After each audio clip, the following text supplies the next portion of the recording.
Hi friends, welcome back to my channel, Booked with Juby. I am Julie. I'm a Canadian girl who loves to yap about books. I read for the vibes. I like to switch genres. I am just here for fun. So if that's your thing, then you are in the right place. In today's video, I'm going to go over everything that I read in July. I read a total of 9 books. No audiobooks this month, which is shocking for me. Typically, I'm like a good 2 to 3 audiobooks a month, but I've been listening to music like crazy. I don't know what it is. But anyway, I read 9 books and I did DNF one of them, but I did have 2 5-stars and a lot of fun reads in between. So I can't wait to share with you all the good books that I read this month. So let's get to it.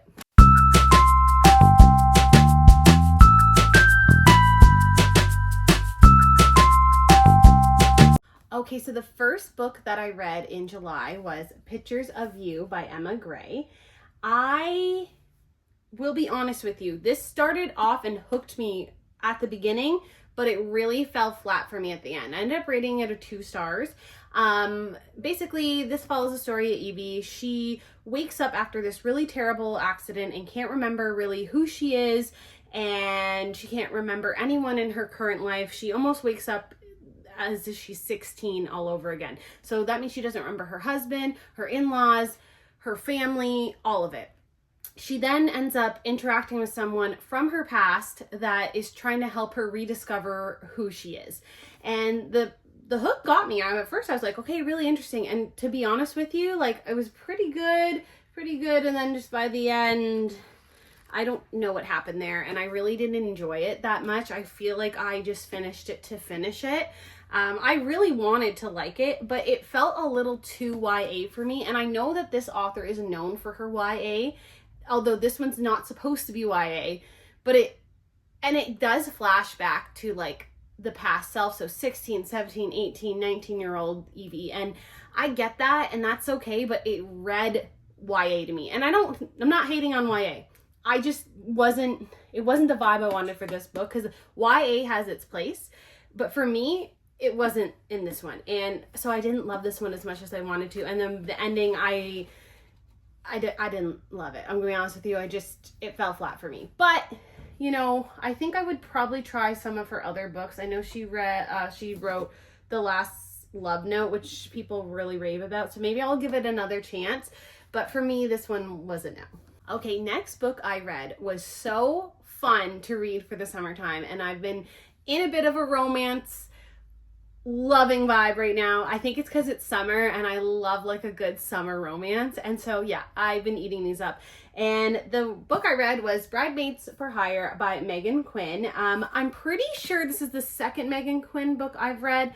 I'm pretty sure I read a Christmas book by her and I enjoyed it. But this was my first like non-Christmas book by her, and I definitely would pick it up more of hers. She definitely is a little more spicier than some of the other books. So if you don't like too much spice, this might be a little bit spicier than usual. It's not too bad though. Like it's like a low mid, if I'm being honest with you. But if you don't like spice, you might not like this. But man, the banter in this was so good, and it had like 3 different tropes going on. You know, we had enemies to lovers, we had brother's best friend, we had fake dating. Like it was like all wrapped up in a really fun book where basically we meet Maggie and she decides to go on this vacation to Bora Bora to treat herself because she's this wedding planner and she's been building her own business, and this girl needs to relax. Well, guess who shows up? But her arch nemesis, Brody, who happens to be best friends with her brother. And they kind of hooked up years ago, and then he kind of ran off, so awkward, you know, just that kind of thing. And Brody's there to woo his boss. His boss's daughter is getting married, and so he gets invited to this tropical wedding, and the two of them end up kind of fake dating to both push their careers forward with this family. And it was really funny. I laughed out loud a bunch of times. I rated it 4 stars. If you love a good banter, she did a really good banter, and if they can banter, I want to read it. So if that's your vibe, I definitely think picking this one up. Also, definitely a summer read. So that was really fun. Okay, next book I read was a surprise read for me because I went on a little day trip to Barrie, and I obviously stopped at the bookstore while I was there. And when I walked in and I saw that this was finally on paperback, and that is Great Big Beautiful Life by Emily Henry. It's only been on hardcover for the past year. It's finally on paperback. You know, I immediately grabbed it and I was like, you're coming home with me. Because anything Emily Henry writes, I will be reading. This girl has contemporary romance so well. Like everything she writes conversations, banter like nobody else, and it feels like real conversation to me. One of my biggest qualms with books, especially romance books, is sometimes the way they speak to each other. It's just like so unrealistic, and you're like, people don't talk like that. No, the way she writes, it's just clever, it's funny, it's witty, so enjoyable. So this was a fun pickup for me. Obviously I gave it a 5 stars. This is my number, like this was the first 5 star in the month, guys, and how could you not? Now, I know the Emily Henry fans, if you've seen the discourse online, this is some of their least favorite books. But to be honest with you, I loved it. And I'll tell you why. I understand it was a little different than her normal books. And it still followed the same pattern. You know, it's one POV and, you know, we got a romance, we got a trope. This was sort of like a enemies to lover type of vibe. But on the same time, she also added a really fun, you know, extra story in here, because basically we're following Alice Scott, and she's this journalist and she writes autobiographies, and her new enemy, Hayden Anderson, he also writes autobiographies, and the two of them have been both hired to basically woo over this woman named Margaret, who is this like really cool, how do I put her? She's like an Insta celebrity. Like her family, she grew up in wealth. She was a wealthy girl. She grew up in a wealthy family, and she has a big story to tell. And we actually get to hear her own love story and her own life story as we're also learning about Alice and Hayden and their love story. So like it goes between past and present, and I really, really enjoyed it. I enjoyed it so much. I ate this up. I read it in like a day. It was such a fun read.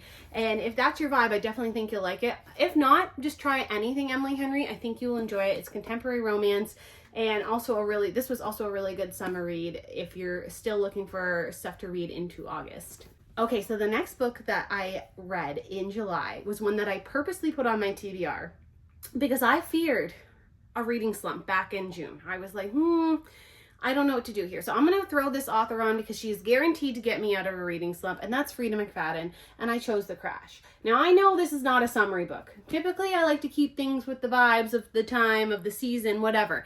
Doesn't matter. I needed this so badly, not because it was like the best thing I ever read in my life or it's the best writing, because truthfully, it's not. What it does, though, it's like a popcorn pick. It's just like you can't stop eating. You're just devouring this thing. And you can read these so quickly and get through them so fast, so that if you are in a reading slump, this is the way to go. And this one did not disappoint. Was it a 5 star? No, I rated it a 3. But 3 stars does not mean a book is bad. Did I enjoy my time? Heck yes, I did. Will I read it again? No. Would I recommend it? Yeah, I would, because I had a good time reading it. It just wasn't a masterpiece, and that's okay. Now, this book follows a woman named Tegan. She's 8 months pregnant, and she is basically going to be doing this solo. The father of her baby is kind of this creep who's basically paying her off. She decides, I need to get out of town. I don't want to be here anymore. I'm going to go visit my brother. He lives about 2 hours away. Of course, there's a snowstorm. He encourages her to come, like, just come, get here before the storm. I don't want to be without you. Well, unfortunately, Tegan gets into a car crash, and she's left stranded, and then ends up being, you know, rescued by this couple that live in a remote cabin down the road. Well, that's where things turn for the worse. And I'm not going to say any more, but basically Tegan's at this house and she doesn't know how to get out of it. And it was really interesting. I really enjoyed this book. I, again, ate it up, even though it was like super cold and it was like a wintry vibe. It worked in the summer. I don't know, because I just needed something that I could just devour and read really quickly. It's also one of those books, like, you know, the writing's big. You can just flip through. The chapters are short. Love that. So definitely recommend this one. 3 out of 5 stars. Pick it up, see if you like it yourself. Okay, so remember when I said that I walked into the bookstore in Barrie and picked up Big Great Beautiful Life. Well, I also grabbed another book, and I grabbed After I Do by Taylor Jenkins Reid. And she is also an author that instant read for me. Now, this is one of her backlog books. I've listened to quite a few, and I've read basically all the newer ones, but I haven't read all of them. There's a few I haven't gotten to, so I thought, let me read one of these and see what they're all about. This one was a very interesting concept. I did enjoy it. I think I rated it a 3.5, 4 star. Let's say 3.5. And basically it follows Lauren and Ryan and their marriage. They've been together for like 10 years. It seems like they're just roommates. They're falling apart. And, you know, they decide, hey, we're going to take a year apart and just see what happens after this year. It's not so much a romance as it is a self-discovery book, and like realizing like what's important to you into life and like what's worth fighting for and what's not worth fighting for. And I really enjoyed it. I thought, again, she writes good conversations as well. She does really good, like the dialogue's really nice. It's easy, it's understandable, you believe it, like how they're talking seems like how people would actually have a conversation. Concept of this book was really good. I did enjoy it. The ending was a little bit lackluster in my opinion, but I'm going through my own, you know, post-divorce situation here, so maybe I'm not in the right mind frame for that, and that's okay. And that's what's fun about books too, is that sometimes it's going to speak to somebody differently than somebody else because of what you're going through in your own life and what's happening in your own world. And, you know, it's interesting when we can relate to books, or we are like, oh my God, I can't relate at all, like get away from me. And I love that about reading. It's one of my favorite things because you get lost in a story, but also like can pull from it and put it into your own life. So I don't know. Anyway, would I recommend this one? Yeah, I would. Anything Taylor Jenkins Reid writes, I would recommend. I've never not enjoyed one of her stories. Okay, it's time to talk about the big elephant in the room, and that's my DNF. And if you are new here, you won't know this, but I am not a good DNFer. I'm not. I will DNF an audiobook like at 10 hours in, see ya, which is crazy. DNF a book, I don't know why, but I just can't seem to do it. But I did it. So I'm going to give myself some credit here. And even though like I don't want to talk poorly about the book because I know some people really love it, and I love that for you if this is a book that you enjoyed or could resonate with, it just was not for me. I was so bored and literally was forcing myself to read this. I think I got about 90 pages in and I'm like, I don't like this, and I'm almost skimming it at this point. And if you're skimming a book, why are we doing that? You know, it's supposed to be enjoyable. I think we have to remember as readers, we're all not going to like the same things, and that's okay. And I'm learning and I'm working on DNFing books because why am I skimming something that I'm not enjoying? Like that just seems silly. And I'll tell you what the title is. I've been gatekeeping. Let me tell you. It was The Ministry of Time by Kaliane Bradley. I'm not sure if I said that right, but it was just a no for me. I really wanted to like this. I've heard interesting things. I mean, even Emily Henry said electric. I loved every second, and I love Emily Henry. Man, we don't have the same taste in books. I don't know. I like hers. This book basically, you know, they're in like today's time, and this company or government has basically gone back in time and taken these people that were definitely dead or going to be dead. They were 100% going to die, and brought them into today's time. And they're trying to navigate, and this, I'm talking like 1800s, 1600s, 1400s, like really crazy timelines here. And they're trying to integrate them into real life. So they have like a partner that's with them and lives with them for the first year to get them like, you know, situated. I just hated it. I hated all the characters. It wasn't about the writing. The writing wasn't like bad or anything. I hated all the characters. I thought the concept was cool, but I was so bored. If you like history, like really like history, you might have enjoyed this. I don't. I'm gonna be like, I'm reading for fun, you know, like I like a historical fiction, but like a history lesson, not so much me, and that's okay. But yeah, this one just wasn't for me, and so this was the big DNF. Terrible. Okay, the next book I read, you're gonna know this author, okay? There's no way we don't know this author. It's Rebecca Yarros, and she wrote Fourth Wing. Now, again, if you're new here, you won't know. I didn't love Fourth Wing. I don't hate it, so don't come for me. I just don't love it, okay? I like other ones better than that one. It's just fine to me, and progressively was getting a little worse. My opinion, okay? I probably will read the next ones at some point when they come out, but I'm like ACOTAR, pumped for. Fourth Wing, not so much, but whatever, doesn't matter. I have heard really good things about her other books because she's a romance writer. And I really still want to read The Last Letter. I didn't read The Last Letter here, but I've heard The Last Letter makes you cry. So when I need a good cry, I think I'm going to try and pick that book up. But I decided I'd try this one. It's The Things We Leave Unfinished by Rebecca Yarros.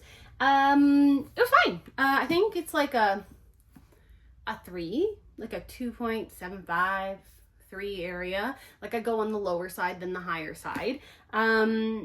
It was very Hallmarky and swoony, okay? Like swoon, think romance, Hallmark, that type of love. So not contemporary romance, definitely more of like a more fictionalized than that. And this book basically followed Georgia, who also went through a recent nasty divorce from her really toxic director husband who was cheating on her, and she ends up meeting Noah, who is a writer, and Noah has been hired to write her dead grandmother's finish her last book ever, which happens to be like based on true events that happened in Scarlett's life. And so we do go between the timelines. So if you've been here, you know I love a good timeline switch. I do like going between past and present quite a bit. Especially like historical fiction. Let me eat it up. But this was very swoony, Hallmarky, and I didn't hate it. Like I enjoyed reading it, but like favorite romance ever? Did I love the characters a whole bunch? No, they were fine. Again, I kept thinking swoon, and at one point she wrote swoon, the word swoon in there. I wish I tabbed it so I could say which page, and when she did that, I almost laughed out loud because I kept thinking swoon. This is very swoony. But honestly, really enjoyable book. A little bit enemies to lovers in a way. Definitely a slow burn. Finding yourself after divorce or after a toxic relationship or just a bad relationship or relationship ending in general. Like, putting yourself out there is such a hard thing to do. And so definitely if you're in that kind of vibe, it's certainly a good book to maybe read if you want to kind of relate to something. But overall, again, 2.75, like 3-ish area. Not a bad book. Okay, I'm going to just talk about this really quickly because I don't really want to talk about the story because I'm in the middle of a series. If you're new here, I'm rereading ACOTAR. I read A Court of Wings and Ruin by Sarah J. Maas. Obviously, this was 5 stars, no notes. I loved it. I loved these books, and rereading them has been so fun. I wasn't sure if I would enjoy rereading them, but I haven't read them in about 2.5 years. I think that's the timeline around then. It's been a while. So obviously, like, I know the outline and the premise of the story and what happens, but I forgot a lot of little details that happen in these books, and also have a new appreciation for some of the characters that I didn't before or didn't realize they did more than I thought. Like in my head, I was like hating on them so much, and I'm like, oh, you actually did more than I thought you did, especially Nesta. So if you are a Nesta hater, I would recommend maybe rereading them because I kind of was too, and rightfully so. But, I think there's more to the story. I think there's a lot more to her. There's a lot more to all the characters, and genuinely just having a blast rereading these. Next month, I'm just going to read that little novella, and then I get to read the big orange guy here. So we'll see how that goes. That'll be in September. But honestly, I'm just trying to read one per month just to get ready for ACOTAR 6, which is happening in October, and I cannot wait. I'm sure some of you can't wait. Let me know in the comments if you're also excited for this book. I'm pumped. Like, I will be going day 1 and getting that book. Okay, last book that I snuck into July was Happy Ending by Chloe Liese, or Liese. I'm not sure if I'm saying that right. First time reading a book by her. I picked this one up on Book Outlet because it looked like a sunny, happy summer romance book. And you know what it is? Mind you, I did not know that it dealt with divorce. And as someone navigating that right now, that was a little rough. Felt like I was directly talking to me. I was like, oh my gosh, like get out of my head. But you know what? Really enjoyed it. It's like navigating dating after that. And I'm in such a good place right now and in my life and in my well-being. And, you know, so it was fun to read these and be like, huh, you get me, you understand me. So crazy, especially the characters about the same age as me, 33. So I was like, oh, okay, cool. Like that's really interesting. Basically, we follow two divorced best friends who basically become best friends because their ex-partners got together and they kind of pretend to be fake dating. This was very slow burn. So if you don't like that, stay away because this took a while. Okay, the burning was slow, but that's okay.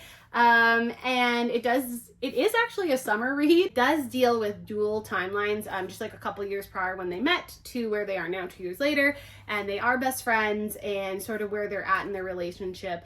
You're following Thea and Alex. They're great characters. I really liked both of them. Thea, I really related to too. She loves books. She's a bookseller. She loves books. I also love books. And right off the hop, she talks about how much she loves books. And I'm like, oh, I like you.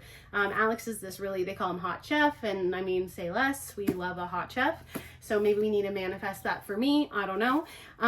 But, you know, overall, really enjoyed it. I'm going to give it a 3 out of 5. I did find it took a little while. And it took a little while and then it kind of like quickly finished at the end.